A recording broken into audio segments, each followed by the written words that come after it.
Welcome to the walkthrough of the 2019 LithgowLights display. Please ignore a little bit of wind noise as it's a little bit windy today. And a little bit of Australian wildlife for our American viewers. Well, first off, we'll show what has actually changed this year. The first one is this was a pixel matrix in 2018. 2019 it is a external P10 panel display, 5x5, and the mini trees have actually moved from the western side of the house over to here. We also now have a north pole, 50 pixels in the ball there, and 4 P5 panels as a tune to. That's all it's used for, is a tune to. Basically it points down the paddock for those parked in the paddock area here. Also new this year are the floodlights. They were old RGB LED floods on the ground, but this year they're actually pixels, just 50 pixels in each of the floodlights. They are actually sitting at the top of the trees, although the blue spruce has 6 of them sitting at the ground level. Also, we've gone from 5 of the 12 pointed stars to 10 in each of the 3 trees across the front here, and we've gone to 20 in the blue spruce. Of course, we have the usual cameras stacked everywhere. There are actually was there 5 extra cameras in the display this year just for security.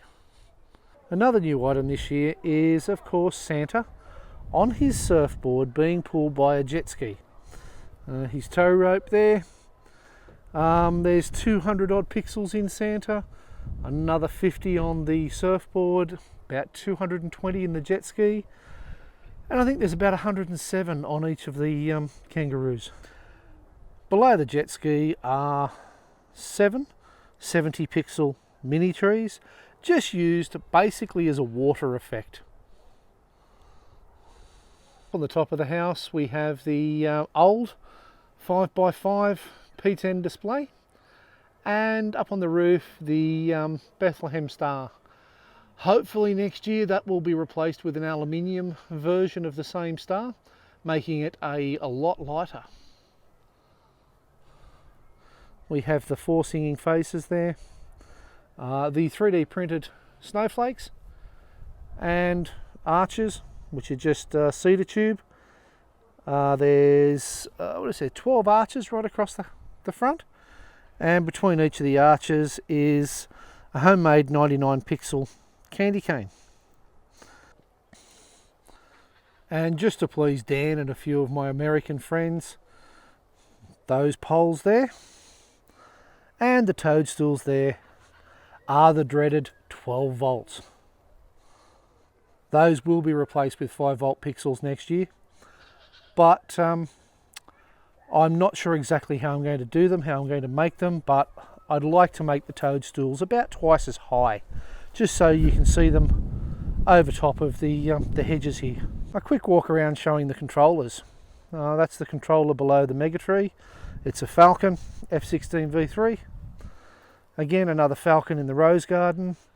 The Megatree one just drives the Megatree. The Rose Garden one drives the Rose Garden, as well as the blue spruce there. Inside the jet ski is an old J1 Cis P12S. Up there on the back of the Bethlehem star you can see a little black cylinder. That actually contains a P2, J1 Cis P2. Behind the Nutcracker is actually the main control box. It contains 2 pies, which are on the colour light cards in those 2 screens, as well as the main pie that controls the show. 16 port gigabit switch, power supply and FM transmitter. Tucked in neatly behind the bush here are 2 more boxes. That contains my original Falcon F16, V3 of course, and one of its differential expansion boards sits here. They power basically most of the house outline, window outline, shrubs across the front here, up to about the deck area. below Hyphy, I'll get to him next, is another Falcon. It powers the western end, the eastern end of the house. The small snowflakes here, some of the outlines, singing faces across the side there, as well as a rather large wreath. It also does the front door and bauble there as well.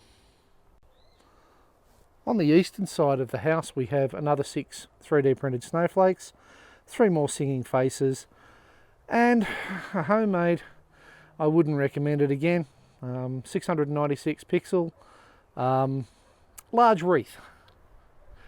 It draws over 30 amps on full white, but yeah, it's not driven that high at all.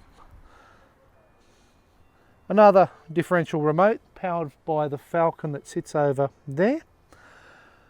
That one does the rest of the outline around this area, these snowflakes, and some of the items in the trees here as well.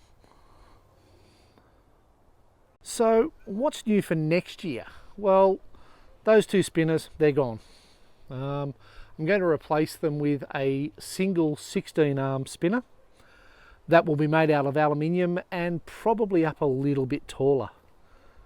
The house outline, it's going to be incorporated into a brand new set of icicles or pixicles. These current ones are 6 high, and there's 168 LEDs from right round here, right round to the front of the house. They're going to be about 350 in length and 10 rows. The top row will be the house outline. The window outlines, well, they're getting remade into conduit, and the verticals for the house will also be the same. They'll be in conduit drilled, which I've actually started doing up on the roof line, which you can't really see from here, but the one running right across the roof is drilled every 60mm. Looks incredible compared to this. The Megatree next year will be replaced with something fractionally higher, a better definition star. I'm going to go maybe 3 or 4 rows of LEDs, maybe a fraction larger, and I'm going to use the Boscoyo continuous strip for pixels rather than covers, and a metal base, a ring that will go around here that will basically hold the bottom of the pixels. And as I said, the 12-volt pixels in these items gone for next year.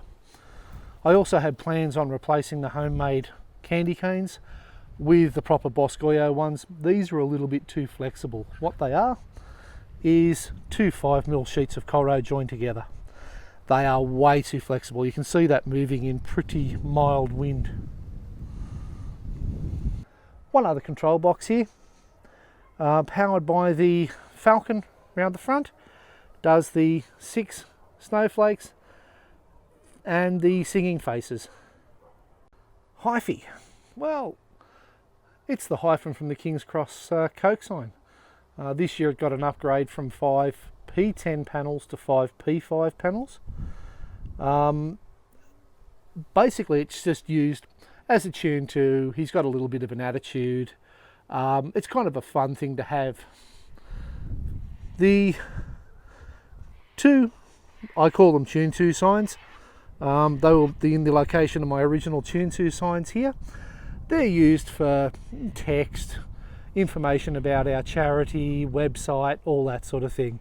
They are used for Tune 2 as well, but that's what the north and south poles are for. That one over there and the one over the far side. So I have Tune 2 on that. Actually, I have 99.7 FM permanently on those. It does flash in time with the music and the colour of the particular song. But they are used exclusively as Tune 2 signs, whereas this one's a bit of a multi-purpose thing. Where will we be without power? Everything comes back to this point here.